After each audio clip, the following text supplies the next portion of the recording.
le deuxième rôle éventuel des vaccins, c'est la contagion. Est-ce que ça va empêcher la contagion? C'est-à-dire, est-ce que ça va avoir un effet immunitaire suffisant pour empêcher la contagion? Alors, je vais vous dire une chose qui est très simple, vous pouvez la regarder aussi. Vous savez, les vaccins qui protègent d'une manière durable contre l'infection et la contagion, c'est ceux qui concernent des maladies qui elles-mêmes sont immunisantes. C'est-à-dire des maladies que vous ne faites qu'une fois. Donc la rougeole, ça marche parce qu'on l'a fait qu'une fois. La varicelle, ça marche parce qu'on l'a fait qu'une fois. La rubéole, ça marche parce qu'on l'a fait qu'une fois. Et donc, toutes ces maladies qu'on ne fait qu'une fois, les vaccins, à un moment ou un autre, on arrive à les trouver et ça marche. Alors, l'immunité n'est jamais aussi bonne avec un vaccin qu'avec la maladie naturelle. Ce qu'on a vu avec la rougeole. Pourquoi il y a eu des trucs, il faut faire parfois une deuxième injection, voire une troisième injection pour avoir une immunité stable, parce qu'elle s'efface plus vite avec le vaccin qu'avec l'immunité naturelle. Mais des vaccins qui soient meilleurs que l'immunité naturelle de la maladie, il n'y en a aucun. Il n'y en a pas dans l'histoire de la médecine. Donc ça serait juste bizarre que ce coup-là, ça marche. En pratique, ça ne marche pas. Et d'ailleurs, ça n'a même pas été... Maintenant, Pfizer l'a dit, là aussi, vous pouvez regarder, on n'a jamais testé la contagion. On n'a jamais testé si, dans le groupe contrôle, il y avait moins de porteurs de virus que dans le groupe vacciné.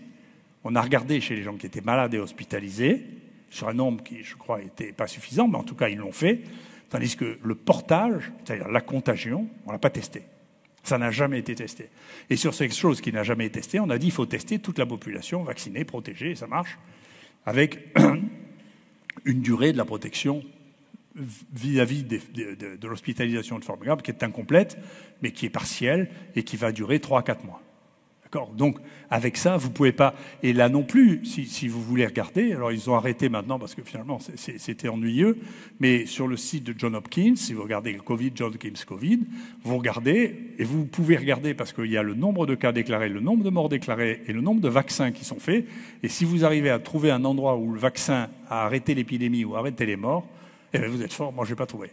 Au contraire, les gens qui avaient fait no Covid, du Covid-free, c'est-à-dire dans les îles, en Corée du Sud, en Nouvelle-Zélande, en Australie, ils ont vacciné, et après la vaccination, ils ont ouvert les frontières, l'épidémie est partie, et puis il y a eu des morts et des épidémies.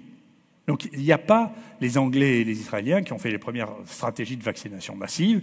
Dès la fin de la vaccination massive, on voit l'épidémie repartir. Donc on ne peut pas contrôler l'épidémie. C'est pas vrai. C'est juste pas vrai.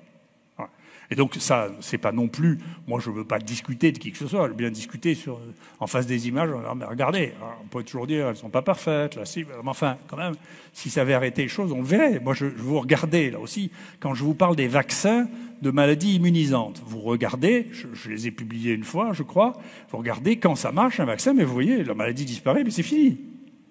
On bascule dans ce que Hannah Arendt vraiment a défini comme étant le totalitarisme, et c'est comme ça qu'elle a dit finalement le stalinisme et le nazisme, c'est la même chose. Je sais que vous êtes sensibilisés au nazisme.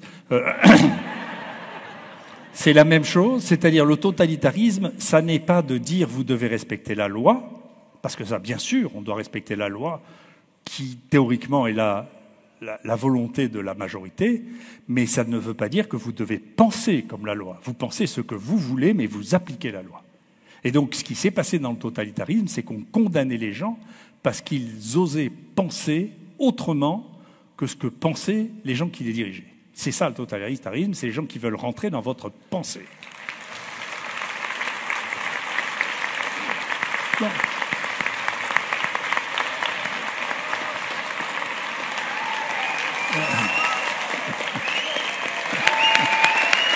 Je suis content de voir qu'il n'y a pas...